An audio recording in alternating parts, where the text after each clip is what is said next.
circle. They've got a decent amount of materials, not as much as they'd probably like, but if they get a couple of limbs here, they could fill up those material counts very, very quickly.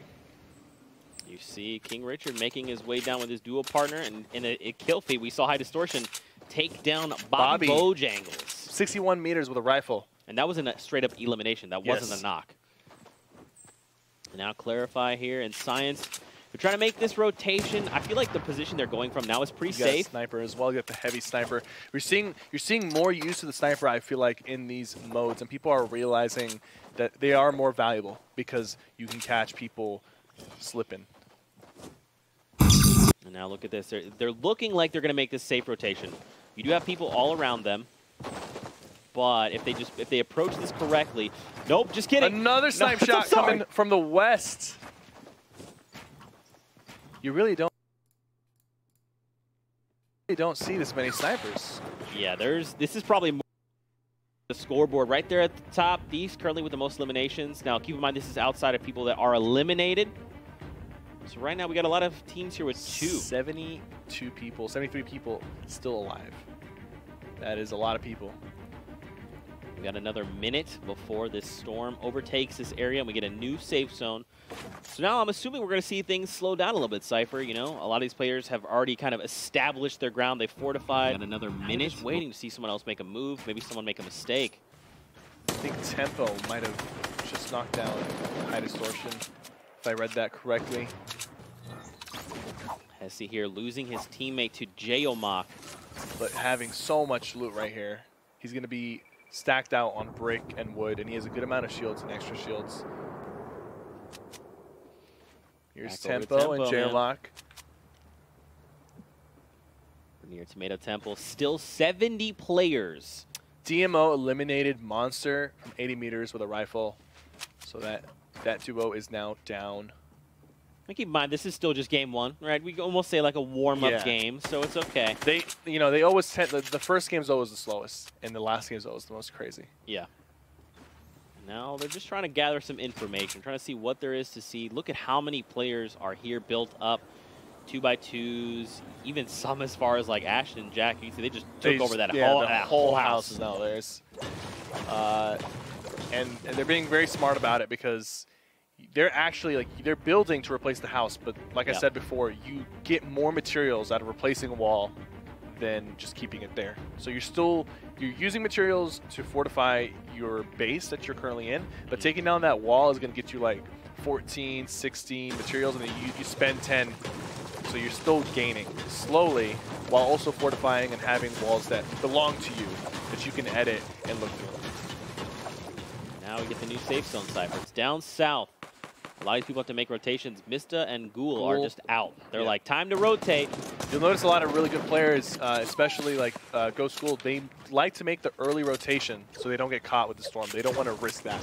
Nate Hill and Symphony, I think they secured an elim there. They secured an elim. They might be looking for his partner, or the person might have instantly gone down. There is another team near the diner on the other side of them. Parallax and Kenneth are still alive. Oh, man. Last time we checked on them, they were at the diner, and Parallax was down, and they're still there. So my assumption, if they have not eliminated a lot of people, is they're kind of low on resources. Yeah. Because being in the same place for that long, you can't really capitalize off of looting or farming. There's not really a lot of materials to get from the diner anyways. We see one shot girl Margossi here engaged with Strafe and his dual partner. And man, they're just trying to make this rotation. Storm's coming in though. They need to start moving on along. Here's where you'll see people try to get away without building. Morgaus just moving. Very minimal builds. He's hoping he doesn't get shot, and if he doesn't, that'll be great for him because he spent no mats making this rotation. It's risky. You see the window opening up there, but it's not even aiming at him, so he's not even going to bother. And now he feels like, okay, I'm close enough to a lot of people, and I'm close to the circle, so let's get in. You see how he spent maybe like 60 or 70 materials making that rotation, and if he had been focused, he would have ended up spending 400 or 500. Just the fact that he was able to slip by saved him so many resources that he can use in the late game. And that's why you'll see players make like plays like that. You might think, oh, that's so risky, and sometimes it costs them. Sometimes they do go down because of it, but it's so worth it when it pays off like that. Taking a look at the kill feed. TFUE finds base soldier, and another player went down as well. I don't know how we're doing it, Cypher. We're still at 66 players, and look at the new safe zone down south. Look at the congestion up north of this circle. Everybody was hoping it would finish up on the hill, so they positioned themselves there. Everyone from up top has to make their way across each other down in the new safe zone. TFUE and Cloak, unfortunately, are low on health. They have the materials, and they look like they have the weaponry, but Cloak looks like he's bandaging, so he might be sitting at 75 when it's all said and done. TFUE sitting at 86 health. That's not a lot of health, so if they get focused on this rotation, it could get ugly. However, they need one more elimination, right, and he took out Liquid Poach with a explode. Not only did he take down a Titan, but that's a point. That is a point right there, and it's not. They're not done yet. I think they want to take down Vivid with him as well. They're putting a lot of pressure on Vivid. Vivid's going to do a good job protecting himself, adding extra layers. Some rocket coming in on TFUE. He needs to be careful. If he gets touched by one, he's going to go down. Oh, Cloak is also extremely weak. There's a campfire that's very clutch. If him and Cloak, yes, I was going to say they need to reunite, and they need to try to use that campfire together. Will he pick up boogie bombs? Yes, he will. There's no reason to carry two assault rifles. So they have the materials. Oh, that's a player on the left. 4 limbs. He's building up. He's trying to avoid the storm. He cannot get tagged. Him and Cloak splitting up slightly.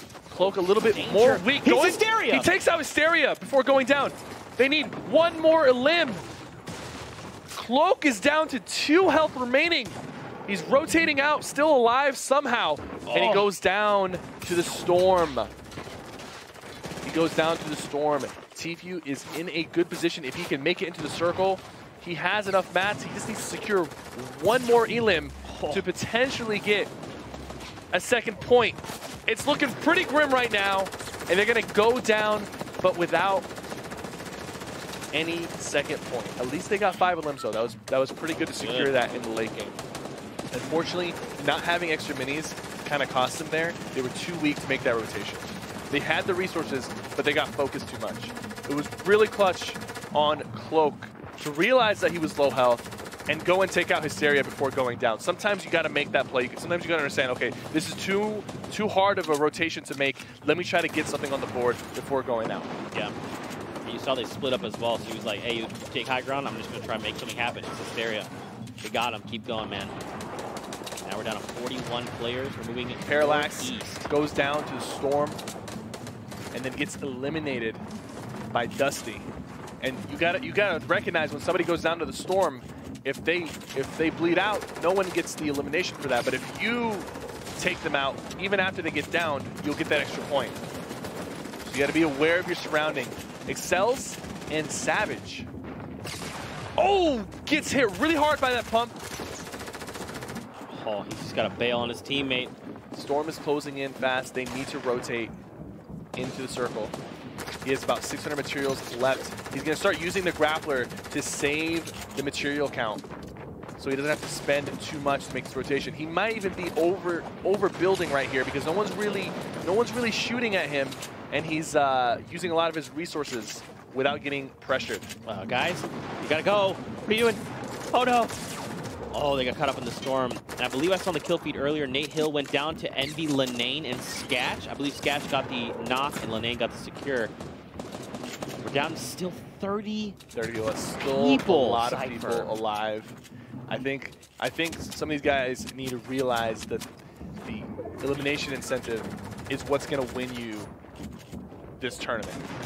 And it's what's going to secure you the cash prize. If you can go out and get 10, 11 eliminations, that's how you're going to win this thing. So we're going to see some more aggression, hopefully coming from these guys in the next few games. Now we have to go onto this mountain right now. That stink grenade really stinged him a little bit. He's lost so much health as a result.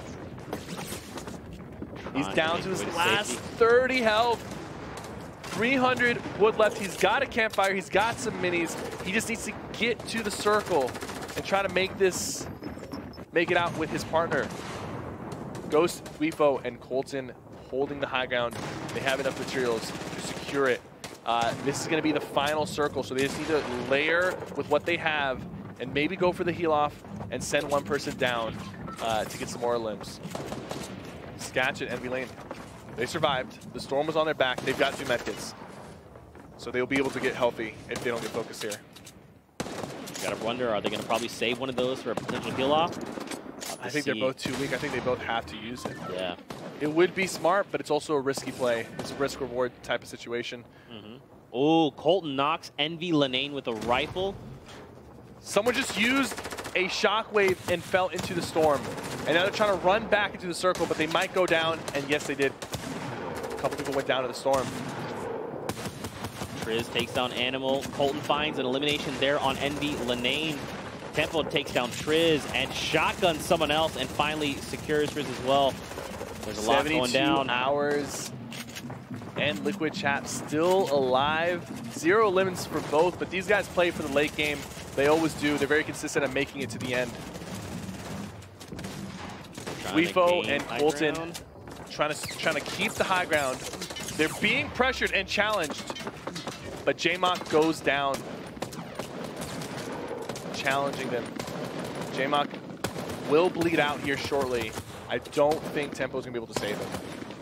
You see how they're putting pressure on him from 2 different sides, and it works. There's another elim.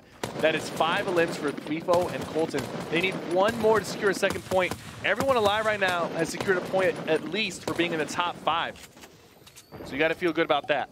Now it's just time to see if you can secure top 3, maybe a Victory Royale, or maybe more limbs. Someone just used a shockwave grenade and got knocked by the storm. That was Liquid Chat. I really wonder what just happened there. Colton is going to go down and try to find people who are trying to heal. It seems like he can't really find anybody. It was a good attempt, but it did not pay off. Weefo is going for the medkit heal. He should be able to get it off, but the question is, will somebody else out heal him? 2 players have gone down. He must have mistimed his heal. Colton, it's Matt down to 1v1. 72 hours gone. It's Tempo that secures that win. Wow. I was not expecting game 1 to go down that way. And we end up going off to a heal off. I think we'll see less heal offs as the game continues, because I don't think anybody had more than 5 elims. Right.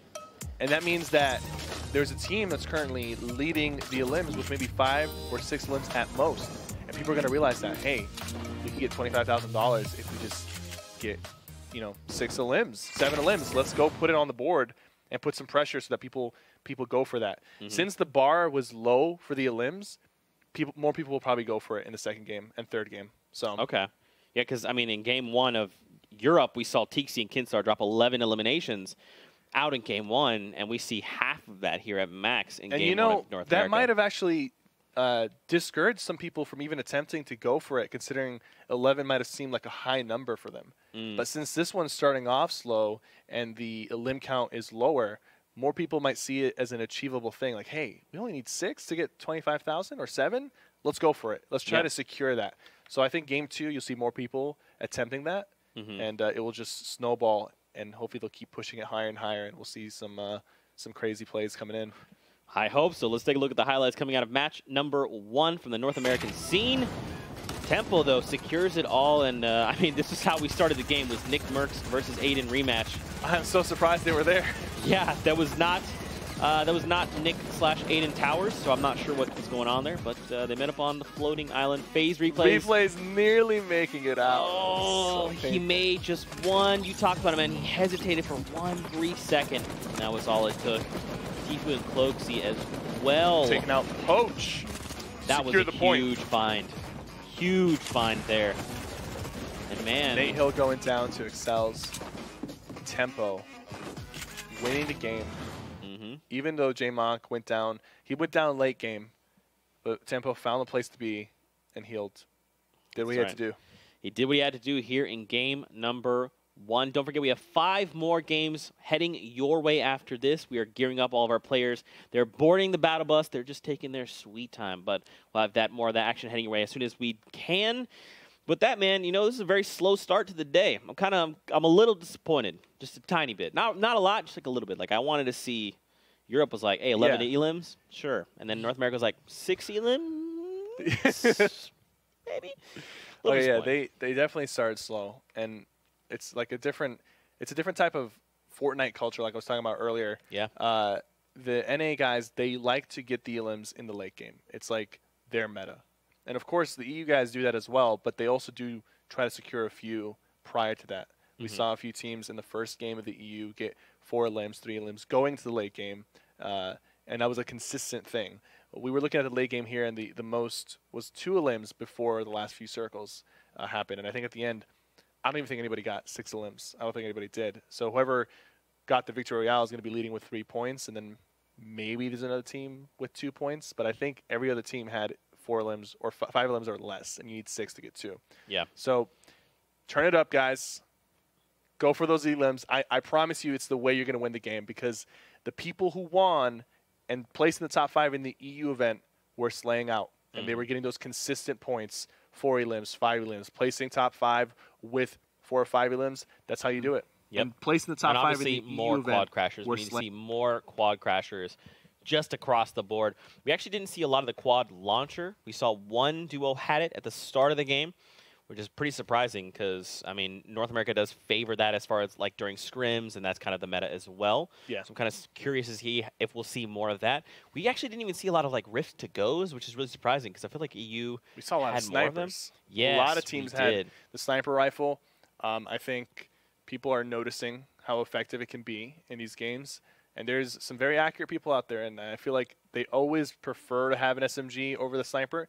But most of the times you're fighting either long range or very close range, and you can give up some stuff to fit it in, and it could pay off big time, especially when there is an elimination incentive like we have today. Yeah, for sure.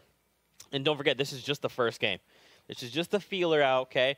We saw a similar thing kind of happen in Europe. First game was a little slow. There was some high eliminations happening, but then the action ramped up over the course of the next following subsequent games. So I think here in game number 2, they're going to turn it on. Pick it up, fellas. Well, what are you hoping to see from the Bush Bandits? Well, the Bush Bandits, I didn't see them. Well, actually,